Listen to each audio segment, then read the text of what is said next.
সন্ধ্যার আলো তখন ঝিমিয়ে আসছে। ঢাকার ব্যস্ত রাস্তা দিয়ে হেঁটে যাচ্ছে আরাফ। আজ তার মনটা ভারী।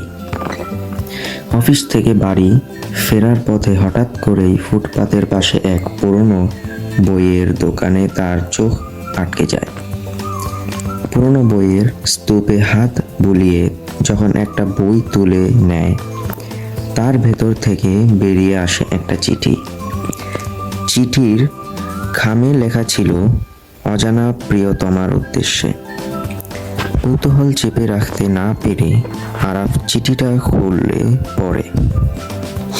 চিঠিতে লেখা, যদি কখনো আমাদের দেখা না হয়, তবু জেনে রেখো, তোমাকে আমি আমার সমস্ত হৃদয় দিয়ে ভালোবাসি। চিঠির শব্দগুলো যেন আরাফের মনের কোনো গভীর দরজায় গিয়ে কড়া নাড়ে।